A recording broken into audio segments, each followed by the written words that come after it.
Our final Israeli innovator is also from Tel Aviv. Tamar Ish Cassit is an industrial designer and former military medic. She's the founder and co-CEO of Cassit. Tamar, please welcome to Shark Up Nation.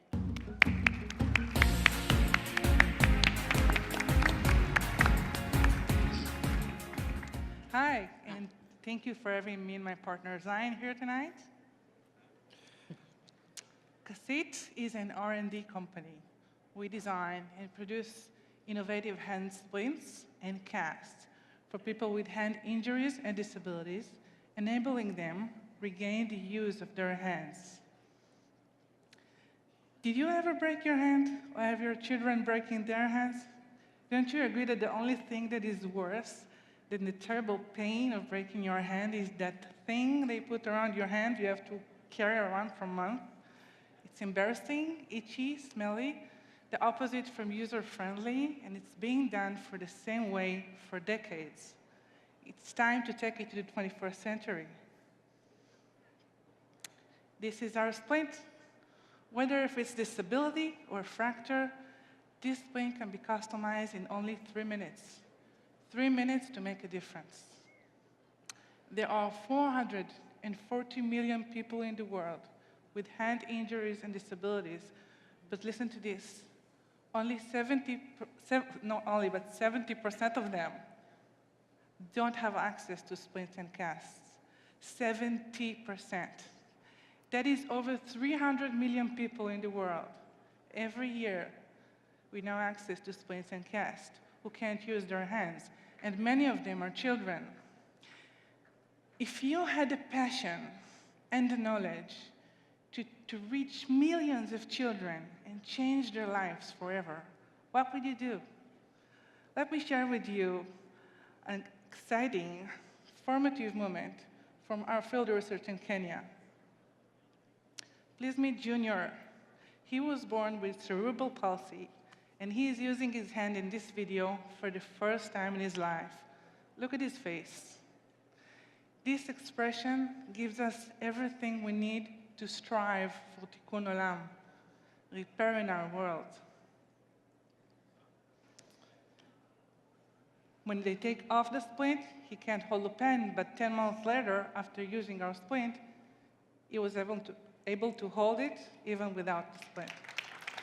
Thank you.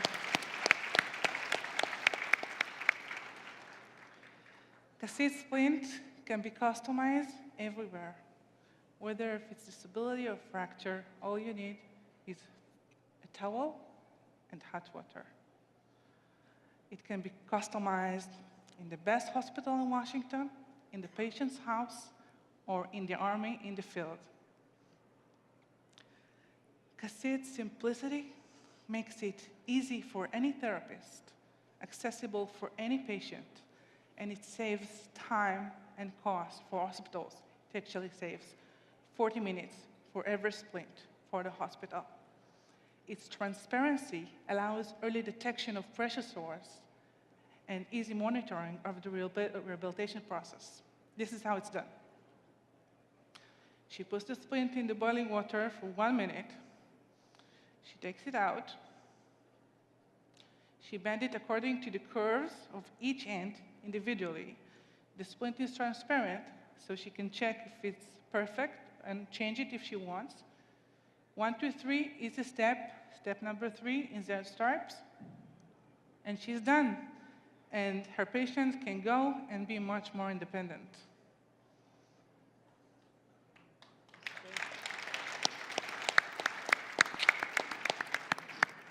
Cassit is not an NGO.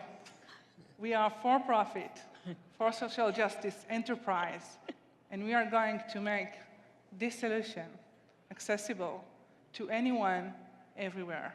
Thank you. Hey, advisors, what say you? So, firstly, I want to say thank you. This is amazing. There's probably no way you can write on it, so a lot of 9-year-old kids will hate you for this, but the rest of the world will appreciate it. You can. You can? Oh, good. Good. I saw the holes. You're going to draw around them, be creative. And also I like the way that you ended, showing that once they wear the cast, they can then go to on Lofik and play music with their friends. So there was like that nice closure there. You're saying that, but I did make splints with guitar, with picks coming out of it and stuff like that.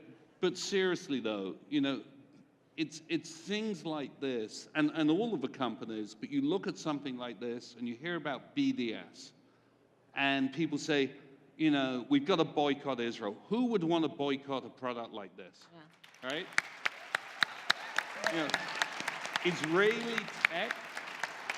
Israeli tech is the antiseptic to this, and the growth of Israeli tech companies in Israel and increasingly in the US is really just a phenomenal thing to see.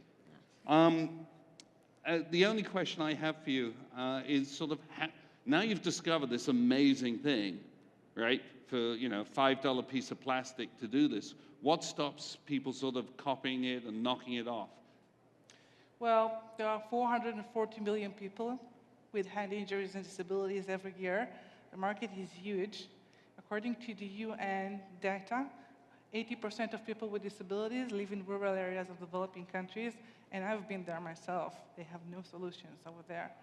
So we have huge market, and we are looking for good partners. We met with the World Bank. We had a demonstration in Harvard. We're looking for strong partners to come along. We filed a patent. We filed actually 3 patents already. We are an R&D company. So I'm an industrial designer, you know. It's excellent. It's absolutely excellent. And it's sexy. For someone that's broken their hand a few times, amazing. But I guess, how do you scale it? What's the next product? And this is amazing, so I don't want to disregard this, but I think as you begin to grow your business, what else do you see that is it a leg sprint, is it an ankle sprint? Where do you scale your business?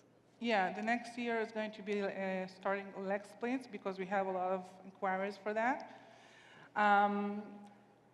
This splint can be really customized everywhere, but we need to focus. So we chose hospitals departments and sports first aid kits to be traditional and innovative at the same time.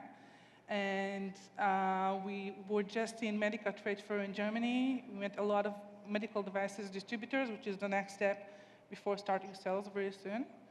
So, and we also met the World Bank because it's another channel which you can get grants for medical devices that are going for Africa.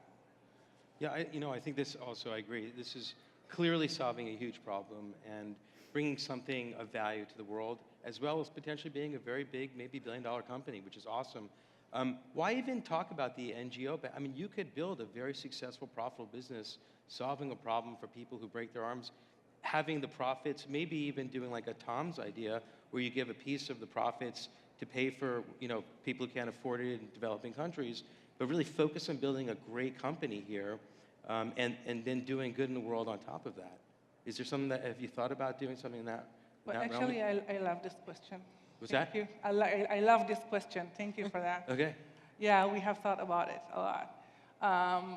We really believe in doing good while doing well, and we really believe that it feeds one another, but I have no doubt that our main channel is sales before everything else, but we do see that there are tens of billions of dollars going from the US to Africa every year, and Israeli companies get less than 1% of that. And we have the exact product that promotes accessibility, affordability, and durability and everything else. So we think that the best way to go would be to start sales and marketing and do a pilot in the US, but also be prepared to work with humanitarian. How many people are on the team? 7. Okay, with 7 people, focus, right? Just focus on building your business, making that successful, focusing on the sales. You'll get the marketing and branding. People talk about this product. If it's the best product out there and you're really helping people, and the price is right, good things will happen. And then you could focus on working with companies like Israel and other NGOs that are already doing this in the field to increase your marketing. But with 7 people, until you raise your Series A or B or C round, just stay focused. You're onto something very special. Okay, thank you for that. Thank you.